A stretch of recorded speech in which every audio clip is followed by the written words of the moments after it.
नमस्कार, मैं हूं डॉक्टर प्रसून। पश्चिम बंगाल के मुर्शिदाबाद में हुए नरसंहार पर एक बड़ी खबर आ रही है। कलकत्ता हाई कोर्ट द्वारा गठित जांच समिति ने बताया कि हिंदुओं को चुन चुन कर निशाना बनाया गया था। कलकत्ता हाई कोर्ट द्वारा गठित जांच समिति ने इस हिंसा की क्रूरता को उजागर किया है, जिसमें सत्ताधारी तृणमूल कांग्रेस के पार्षद और स्थानीय विधायक शामिल होने की बात अब खुलकर सामने आ चुकी है। आपको बता दें कि कलकत्ता हाई कोर्ट द्वारा गठित जांच समिति ने पश्चिम बंगाल के मुर्शिदाबाद में हुई हिंसा पर अपनी रिपोर्ट पेश कर दी है। कलकत्ता हाई कोर्ट की जांच कमेटी की रिपोर्ट में हिंदुओं को निशाना बनाने की घटनाओं के बारे में विस्तार से बताया गया है। रिपोर्ट में साफ किया गया है कि मुर्शिदाबाद हिंसा वक्फ संशोधन बिल पास होने के दौरान शुरू हुआ, जिसके विरोध की आड़ में हिंदुओं को निशाना बनाया गया। हिंदुओं को घरों को फूंकने के बाद उनके घरों के पानी का कनेक्शन काट दिया गया ताकि जलते घरों की आग को पानी से नहीं बुझाया जा सके। रिपोर्ट के मुताबिक हिंसा की शुरुआत 11 अप्रैल 2025 को शुक्रवार दोपहर 2:30 बजे के बाद हुई और यह 12 अप्रैल 2025 को भी जारी रही, यानी दो दिन तक ये हिंसा जारी रही। यह हिंसा मुर्शिदाबाद के बेट बोना गांव, धुलियान, पालपारा, वार्ड नंबर 16, शमशेरगंज, हिजतला, शिवली तला, डिगरी, घोषपारा जैसे क्षेत्रों में हुई। बेटबोना गांव में तो 113 घर सबसे ज्यादा प्रभावित हुए, जो अब रहने लायक ही नहीं बचे हैं और इन्हें पूरी तरीके से दोबारा बनाना ही होगा। हिंसा के दौरान प्रभावित इलाकों में पानी का कनेक्शन काट दिया गया ताकि आग बुझाई न जा सके। हमलावरों ने सुनियोजित तरीके से पानी की पाइपलाइन काट दी, पानी के टैंक और सबमर्सिबल पंप को नष्ट कर दिए ताकि पीड़ित आग नहीं बुझा सके। मिट्टी का तेल डालकर घरों में आग लगाई गई, जिससे सारी संपत्ति जलकर राख हो गई।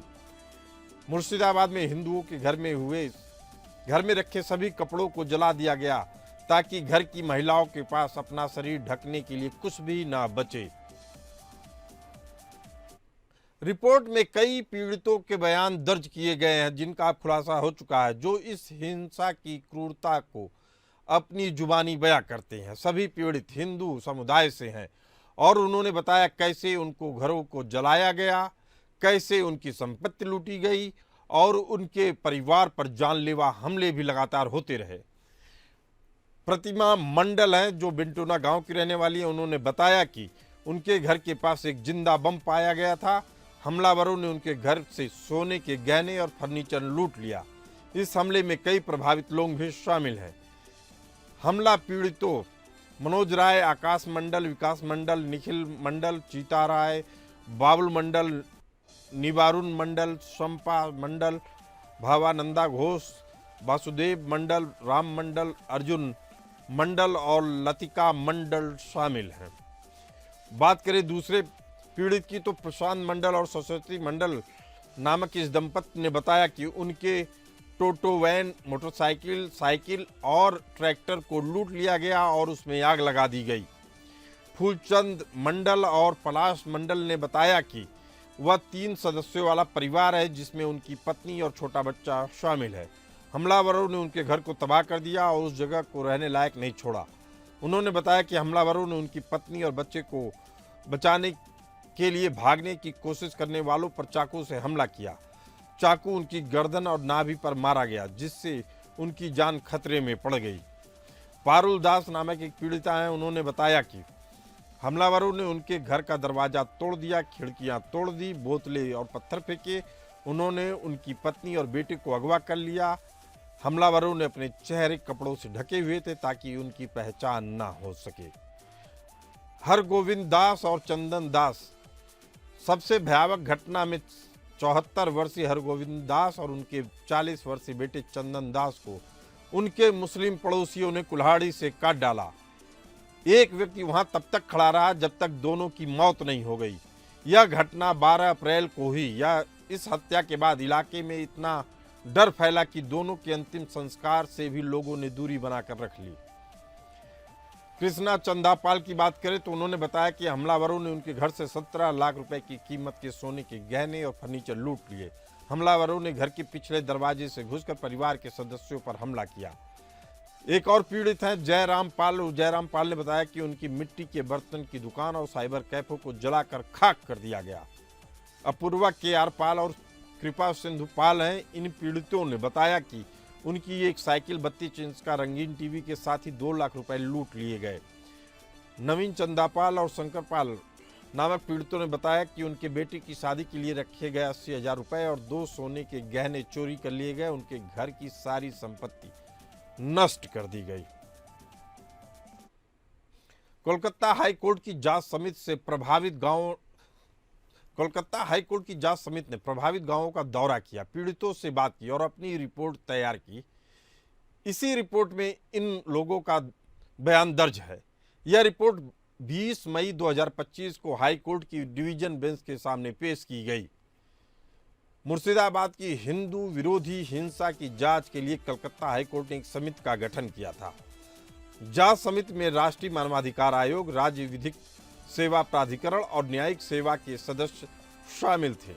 इस रिपोर्ट के अनुसार इस हिंसा में स्थानीय पार्षद महबूब आलम के इशारे पर शुरू हुई, यानी जो पूरा नरसंहार शुरू हुआ वह स्थानीय पार्षद महबूब आलम के इशारे पर शुरू हुआ। पार्षद महबूब आलम हमलावरों के साथ शमशेरगंज, तला, शिवली तला, डिगरी से आए नकाबपोश मुस्लिमों के साथ मौके पर मौजूद रहा। हमलावरों ने हिंदुओं के घरों, दुकानों और मंदिरों को निशाना बनाया। इसके बाद स्थानीय विधायक अमीरुल इस्लाम भी वहां पहुंचा। उसने घरों की पहचान की जो अभी तक नहीं जले थे। हमलावरों ने उनके घरों में भी आग लगा दी। अमीरुल इस्लाम ने हिंसा को रोकने की कोई कोशिश नहीं और जब हिंसा भड़क गई तो वह चुपचाप वहां से निकल लिया। रिपोर्ट में साफ तौर पे बताया गया है कि इस हिंसा में सत्ताधारी TMC के स्थानीय नेताओं की अहम भूमिका रही। जांच समिति ने यह भी बताया कि स्थानीय पुलिस पूरी तरीके से निष्क्रिय रही। जब पीड़ितों ने मदद के लिए पुलिस को फोन किया तो कोई जवाब नहीं मिला। यह सब घटना स्थानीय पुलिस स्टेशन से महज 300 मीटर की दूरी पर हुआ। मुर्शिदाबाद में हिंसा के दौरान लूटपाट की गई और मंदिरों पर भी हमले किए गए। बड़े पैमाने पर हिंसा के दौरान आगजनी और लूटपाट के शिकार वो लोग बने जो अपने आप को हिंदू कहते थे। घोषपारा इलाके में 29 दुकानें या तो जला दी गईं या तो तोड़फोड़ की शिकार हुई। एक शॉपिंग मॉल जैसा बाजार लूट लिया गया और उसे बंद कर दिया गया। किराने की दुकानें, हार्डवेयर की दुकानें, इलेक्ट्रॉनिक्स और कपड़े की दुकानों को नष्ट कर दिया गया। महत्वपूर्ण दस्तावेज भी जलाए गए। मंदिरों को भी नहीं बख्शा गया। मंदिरों के सामने पेशाब किया गया। हिंदुओं को कलमा पढ़ने के लिए मजबूर किया गया। हिंदुओं के घरों पर निशान लगाकर उन्हें हिंसा का शिकार बनाया गया। हिंसा के बाद बेटबोना गांव की स्थिति दयनीय हो गई थी। वहां करीब 113 घरों को इतना नुकसान हुआ कि अब वे रहने लायक नहीं हैं और सारे हिंदू पलायन करने पे मजबूर हो गए। गांव की महिलाएं डर के मारे अपने रिश्तेदारों के पास रहने को मजबूर हैं। पीड़ित महिलाओं को धमकियां दी गई हैं। हिंदुओं को कलमा पढ़ने के लिए मजबूर किया गया। हिंदुओं के घरों पर निशान लगाकर उन्हें निशाना बनाया गया। रिपोर्ट में साफ तौर पर कहा गया है कि स्थानीय पुलिस हिंसा के दौरान कोई प्रतिक्रिया नहीं दी। यह तब हुआ जब स्थानीय पुलिस स्टेशन महज घटना से 300 मीटर की दूरी पर थी। जांच समिति ने इसे पुलिस की घोर लापरवाही और निष्क्रियता करार दिया। जांच समिति ने माना कि यह नरसंहार या हिंसा पश्चिम बंगाल में हिंदू समुदाय के खिलाफ एक सुनियोजित हमला था, जिसे स्थानीय मुस्लिम समुदाय, मुस्लिम पड़ोसी और TMC नेताओं की भूमिका स्पष्ट रूप से सामने आई। कलकत्ता हाईकोर्ट की जांच कमेटी की यह रिपोर्ट इस बात का प्रमाण है कि कैसे वक्फ संशोधन बिल के विरोध की आड़ में हिंदुओं को निशाना बनाया गया। इसी मुद्दे पर चर्चा करने के लिए हमारे साथ मौजूद हैं वेद भूषण जी, पूर्व IPS, सुमित मल्होत्रा जी, प्रवक्ता TMC, और शांत प्रकाश जाटव जी, प्रवक्ता BJP। आप तीनों मेहमानों का बहुत बहुत स्वागत है। पहला सवाल वेद भूषण जी आपसे, स्थानीय पुलिस क्यों सोई रही? क्या कारण हो सकते हैं? हिंदुओं पर हमले होते रहे, पुलिस सोई रही, कारण क्या था? 84 में दंगे हुए दिल्ली के अंदर जी मिसेस इंदिरा गांधी के असिग्नेशन के बाद में पूरे दिल्ली नहीं पूरे हिंदुस्तान में दंगे हुए। उसमें पुलिस का जो रोल था इनएक्टिव था, पुलिस बिल्कुल पैसिमिस्टिक थी, कोई एक्शन नहीं लिया गया। इसी तरह आपको याद होगा, आपके दर्शकों को याद होगा, दिल्ली शहर के अंदर सीए एनआरसी के बहुत बड़े दंगे हुए। उसमें दिल्ली के एक म्युनिसिपल काउंसलर ताहिर हुसैन का उनका बहुत बड़ा रोल रहा, जिस वजह से वो सालों तक जेल के अंदर रहे और उनके खिलाफ तमाम मुकदमे दर्ज हुए। और अभी आपको पहलगाम भी याद होगा, जिस तरह से कलमा पढ़वाकर हिंदुओं की पहचान कर कर मारा गया। वेदभूषण जी, बड़ा सवाल है, सारी घटनाएं मालूम है जनता को। जनता ये पूछ रही है कि पुलिस अपनी जिम्मेदारी क्यों नहीं निभा पा रही है। पुलिस कहीं ना कहीं राजनीतिक दबाव के अंदर है, क्योंकि स्टेट पुलिस है, उनके तमाम डीजी से कांस्टेबल तक तमाम स्टेट पुलिस की जो पॉलिटिकल बॉसेज हैं उनकी मर्जी पर होते हैं। वहाँ के स्टेट के होम मिनिस्टर ममता बनर्जी का उनके ऊपर पकड़ है, वो नौकरी अपनी दाव पर लगाए, एक्शन ले तो मरे, ना ले तो मरे। हालांकि 84 राइट्स के बाद में सीए एनआरसी के दंगों के बाद में पुलिस के बारे में भी तमाम तरह की जांच, तमाम तरह की कमेटियां बैठी। 84 राइट्स में उन तमाम पुलिस वालों का जिनका इनेक्शन था उनके खिलाफ बहुत मेजर एक्शन लिए गए, उनको पेनल्टी दी गई, रिवर्ट कर दिए गए। कोई एसीपी थे तो उनको इंस्पेक्टर बना दिया गया, यहाँ तक उनका खिलाफ जो डिसिप्लिनरी एक्शन लिया गया था। परंतु दुर्भाग्य है कि इस तरह की चीजें इस देश के अंदर बार बार कहीं ना कहीं रिफ्लेक्ट हो रही हैं। मैं पहलगाम का नाम इसलिए जानबूझ कर लिया है कि ये मुर्शिदाबाद पहले हुआ, बाद में ये पहलगाम हुआ, उसमें भी करीब करीब सेम तथ्य थे, केवल हिंदू और मुस्लिम, केवल हिंदुओं को। जांच रिपोर्ट भी आपकी बात को सेकंड कर रही है, यानी आपकी बात से सहमत है। जांच समिति की रिपोर्ट भी यही कह रही है। हमारे साथ सुमित मल्होत्रा जी मौजूद हैं, प्रवक्ता टीएमसी। बीजेपी भी पूछ रही है और जनता भी पूछ रही है, जब जांच समिति ने बता दिया कि हमले में कौन कौन जिम्मेदार था, तो पार्षद को और स्थानीय विधायक को बचाने का क्या मामला है? पार्षद महबूब आलम और पार्टी के लोकल एमएलए अमीरुल इस्लाम पर अब तक क्या कार्रवाई हुई? सुमित जी, आपने बड़ा अच्छा सवाल करा। पर अभी हमारे जो एसीपी साहब हैं दिल्ली पुलिस के, वो अभी कह रहे थे सन 84 की बात उन्होंने गिना दी। मुझे एक बात बताइए, सन 84 के बाद तो कई दंगे हुए, गुजरात दंगा भी हुआ है, उसे हम लोग क्यों भूल जाते हैं? सुमित मल्होत्रा जी, बात हो रही है आपके हाई कोर्ट के जांच समिति की। आप पता नहीं कहाँ गुजरात और कलकत्ता से मेरे को एक बात याद आ रही है, बात चली थी कलकत्ता से, पर अभी जब बातों में सन 84 की बातें आ गई, तब तो आप नहीं बोले कुछ भी। अरे बोला क्यों नहीं, बताया तो उन्होंने कि उस पे पुलिस को, सुन तो लीजिए, एसीपी डीसीपी को दरोगा बना दिया, इससे ज्यादा क्या होगा? आपके यहाँ तो कुछ कार्रवाई नहीं हो रही है।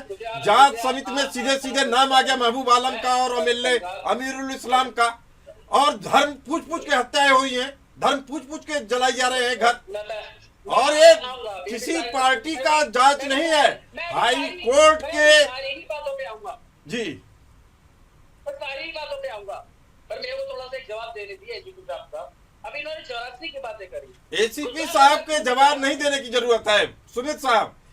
मैं आपको फिर कह रहा हूँ, जनता को जवाब देना है। जनता की तरफ से मैं सवाल पूछ रहा हूँ, एक दूसरे से उलझेंगे, बात निकल नहीं पाएगी। आपको मल्होत्रा जी बता दूं, गुजरात का मामला अदालतों में गया था, अदालतों ने तय किया।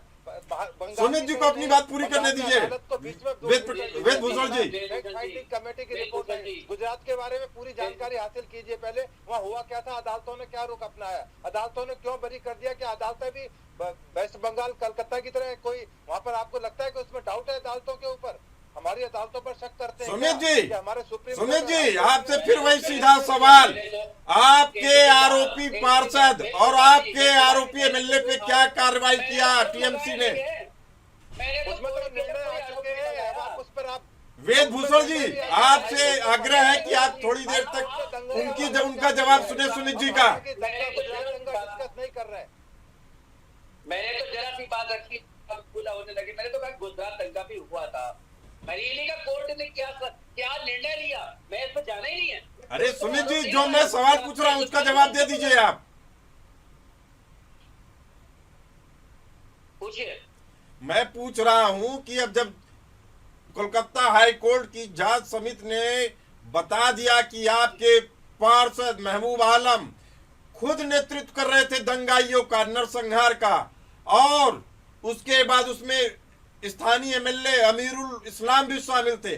उनके ऊपर टीएमसी क्या कार्रवाई की? मैं आपको बता दूं, देखिए कोर्ट का जो आदेश है वो सर्वोपरि है, वो आदेश माना जाएगा। कोई भी अगर आरोपी है, जांच हुई है और सही जांच हुई है और आरोपी के खिलाफ सख्त कार्रवाई होगी। कोई अगर जांच में उसे कोई तथ्य मिले हैं कोर्ट को, तो जिसने भी जांच करी है उस व्यक्ति को सम्मानित करा जाएगा। बहुत सुमित जी, एक जानकारी आपके लिए ला देना चाहता हूं कि मुख्यमंत्री ने जब मुर्शिदाबाद की हिंसा हो रही थी, सुन लीजिए, ममता दीदी ने कहा, मुर्शिदाबाद पे आ रहा हूँ, मैं मुर्शिदाबाद पे आ रहा हूँ। मुर्शिदाबाद जिन हिंदू भाइयों के घर जले थे, जो वहां पे दंगाइयों ने घर जलाए जिनके भी, उनके घर पक्के घर बना करके वहां की गवर्नमेंट देने का वादा करा है। ये आप लोग भूल रहे हैं। हम लोग किसी के खिलाफ नहीं है, गवर्नमेंट वहां पे किसी के खिलाफ नहीं है। पर हाँ, मैं ये कहना चाहता हूँ आपके चैनल के माध्यम से, जिस व्यक्ति ने भी वहां पे दंगा करा, चाहे टीएमसी का हो, चाहे भाजपा का हो, चाहे कांग्रेस का हो, बख्शा नहीं जाएगा। आप देख लीजिएगा कि जो भी आप नाम ले रहे हैं, चाहे कोर्ट के द्वारा आ रहे हैं। सुमित जी, अगर ये मामला यूपी में होता तो बुलडोजर चल जाता, गुजरात में होता बुलडोजर चल जाता।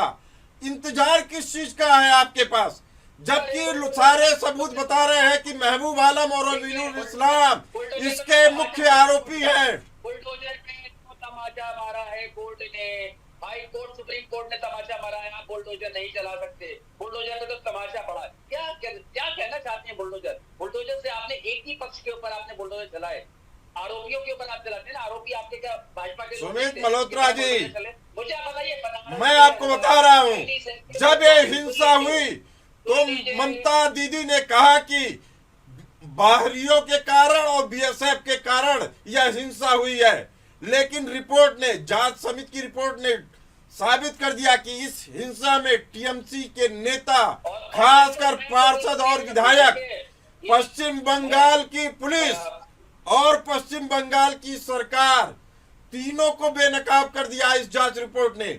और उन्होंने साफ कर दिया है कि ममता बनर्जी की कमान में तीनों थे। इनके ऊपर अब कार्रवाई कौन करेगा? मैंने अभी आपसे कहा ना कि अगर कोर्ट ने कोई आदेश करा है जिस व्यक्तियों के खिलाफ, आरोपियों के खिलाफ, अगर कोई सबूत मिले हैं तो कार्रवाई। मुझे समझ में नहीं आ रहा है, जो चीजें आपको पहले ही कर देनी चाहिए थी, अभी भी आप सबूत और गवाह पूछ रहे हैं। रिपोर्ट आ चुकी है, 2 दिन की कार्रवाई आप पार्टी से बाहर कर दिए होते, कुछ तो मैसेज दिए होते। आप कह रहे हैं कि घर बनवा दिया, आपका घर आग लगा दिया जाए, उसके बाद फिर घर बनवा दिया जाए, आपकी औरतों को बेइज्जत किया जाए, उसके बाद वो कर दिया जाए। ये हमारी बहनें थी, हमारी माताएं थी। अब इस तरीके का कि आरोपियों पर कार्रवाई होने में भी आप टाइम लगाएंगे, इससे मैसेज सुमित जी अच्छा नहीं जाता है। सवाल फिर उठता है। हमारे साथ शांत प्रकाश जाटव जी मौजूद हैं। सुन लीजिए मेरी बात, अभी मैं वापस आऊंगा आप पे। सुमित जी रुकिए, आप पूरा पाकिस्तान हिल गया, किस तरीके की कार्रवाई चाहते हैं? पहलगाम पे आप, पूरा पाकिस्तान हिल गया, आप किस तरीके की कार्रवाई चाहते हैं? आप अपना मुंह छुपाने के लिए दूसरे पे आरोप लगाते हैं। शांत प्रकाश जाटव जी, आपसे सवाल है। शांत प्रकाश जाटव जी, प्रवक्ता बीजेपी, आपसे सवाल है कि जब वहां बीएसएफ मौजूद थी तो केंद्र सरकार भी भूमिका निभाने में क्यों असफल रह गई? शांत प्रकाश जाटव जी बताइए। टिकैत साहब, आप आपस में इस तरीके से बात करें, मुझे तो कुछ सुनाई दिया नहीं। आपने क्या पूछा और क्या आप लोगों में चर्चा हुई है? आप मेरे से क्वेश्चन। शांत प्रकाश जाटव जी, मेरा सवाल ये है कि जब वहां मौके पे बीएसएफ मौजूद थी मुर्शिदाबाद में, तो केंद्र सरकार को डायरेक्ट एक्शन लेने में क्या दिक्कत थी, निर्देश देने में क्या दिक्कत थी? जी, इस तरीके से निर्देश नहीं दिए जाते हैं, एक प्रक्रिया होती है। हमारे साथ में दिल्ली पुलिस के एसीपी भी बैठे हुए हैं जी। एक प्रक्रिया के तहत ही वहाँ पर कार्रवाई होती है। वहाँ का लॉ एंड ऑर्डर जो है वो स्टेट गवर्नमेंट के हाथ में है, और पूरा का पूरा जो वहाँ पर जो दंगा हुआ है वो ममता बनर्जी और उनके गुंडों के द्वारा प्रायोजित है। जिस तरीके से हाई कोर्ट की कमेटी ने स्पष्ट रूप से उन लोगों के नाम उजागर किए हैं।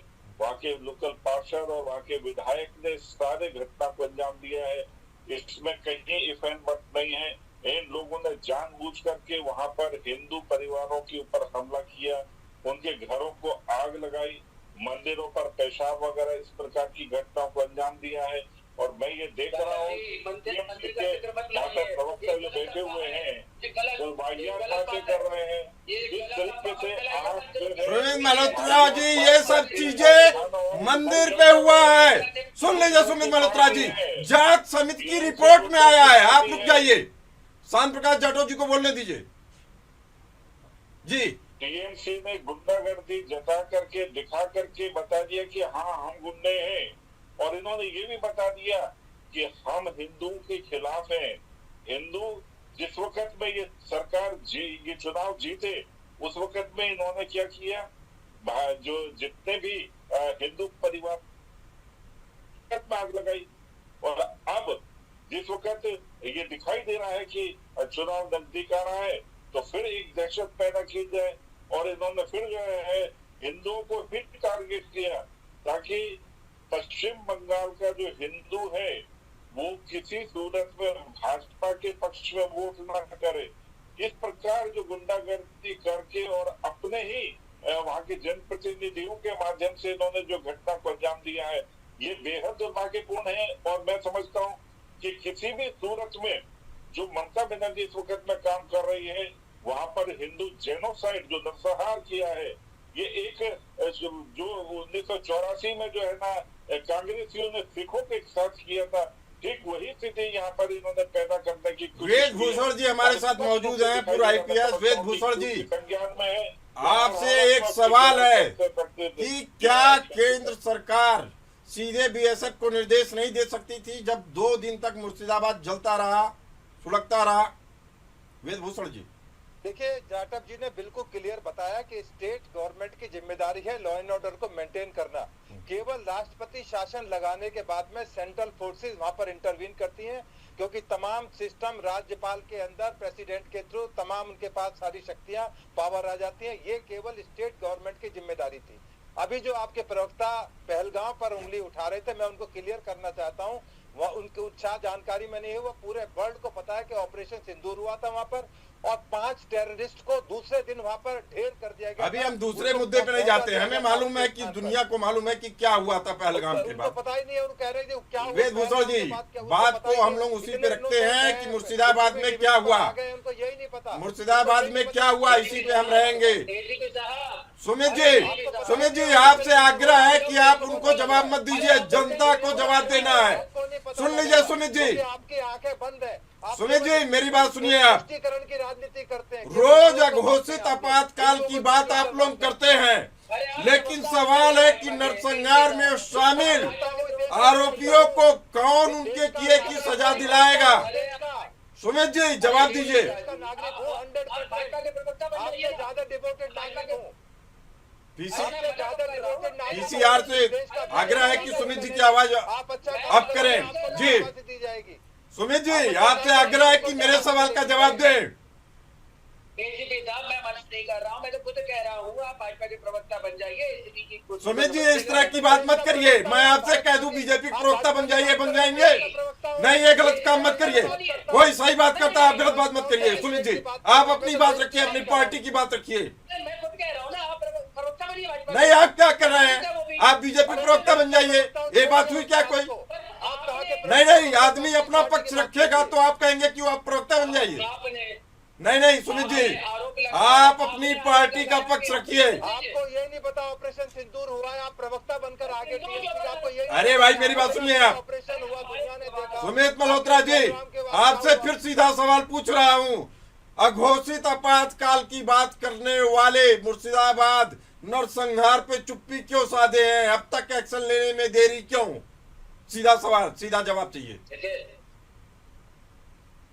देखिए अभी इन्होंने एसीपी साहब ने कहा। अरे आपसे मैं कह रहा हूँ मेरे सवाल का जवाब दीजिए। आप पता नहीं क्यों एसीपी साहब के पास जा रहे हैं। मैं एक जरा सी बात करके जवाब दे दूं, मैं आपकी बात का जवाब दूंगा, मैं पीछे नहीं हटूंगा ना, मैं भागूंगा। मैं हम उसमें नहीं है कि भाग जाए। एसीपी साहब ने कहा कि आपने सिंदूर के ऊपर आरोप लगाया ना, हमें सिंदूर के ऊपर आरोप लगा रहे हैं। सब लोग सिंदूर के संग में, सिंदूर ऑपरेशन के संग में खड़े, पूरा देश खड़ा है, हम खड़े, सभी लोग खड़े, पूरे देशवासी, और यहाँ की जनता आर्मी के संग में खड़ी हुई है। समय की कमी के कारण सुमित जी आपसे आग्रह है कि फिर वही मैं सवाल पूछ रहा हूं, अघोषित आपातकाल पे आप लोग इतनी बड़ी चर्चा करते हैं, लेकिन मुर्शिदाबाद नरसंहार पे आरोपियों पर कार्रवाई अब तक क्यों नहीं शुरू हुई, जनता जानना चाहती है। मैं आपके चैनल के माध्यम से बता दूं जी। कि जो लोग आरोपी हैं, चाहे वे किसी पार्टी के, मैं शुरुआत में भी कहा था, अभी भी कह रहा हूँ, आरोप सिद्ध हुआ है तो बिल्कुल निश्चित तौर पे कार्रवाई होगी, बचेंगे नहीं। इससे पहले भी कई लोग थे जो जेल में जा चुके हैं। सुमित जी, अगर सिद्ध होगा का क्या मतलब है? जब अदालत सजा सुना के 4 साल बाद सजा दे देगी तब आप कार्रवाई करेंगे? सुन लीजिए, थोड़ा सा सुन लीजिए। हमारी पार्टी बचाने का काम नहीं करती है, पार्टी जेल में डालने का काम करती है। भाजपा अपनी ही पार्टी अपने सुमित जी, लोग मारे जा रहे थे, घर फूके जा रहे थे, हिंदू मुसलमान पूछ के घर जलाए जा रहे थे। आप कह रहे हैं कि अभी पूछा जाएगा, जांच की जाएगी। किस चीज की जांच की जाएगी? 2 दिन तक सोती रही सरकार, बंगाल सरकार सोती रही, ममता दीदी सोती रही, सुप्रीम कोर्ट में मामला चल रहा है। सुप्रीम कोर्ट कह रही है कि सुन लीजिए जी, जनता के साथ छल नहीं चलेगा, ये बात समझ लेना चाहिए। अरे हम खल नहीं कर रहे हैं, पर मोदी जी का गुलाम बनाने वाले नेताओं के ऊपर कार्रवाई होगी। आर्मी को मोदी जी का गुलाम बनाने वाले कब नेताओं के ऊपर कार्रवाई होगी? सुमित जी, अब यही सवाल है कि आपकी नेता और आपकी सरकार आरोपियों पे कार्रवाई कब करेगी? यह पूरी देश की जनता देख रही है, और अगर नहीं कर पा रही है तो उसका भी परिणाम आपको भुगतना ही पड़ेगा। फिलहाल आप इस चर्चा में आए, आप तीनों का बहुत बहुत धन्यवाद। फिलहाल हमें दीजिए इजाजत, चलते रहिए एपीएन न्यूज के साथ।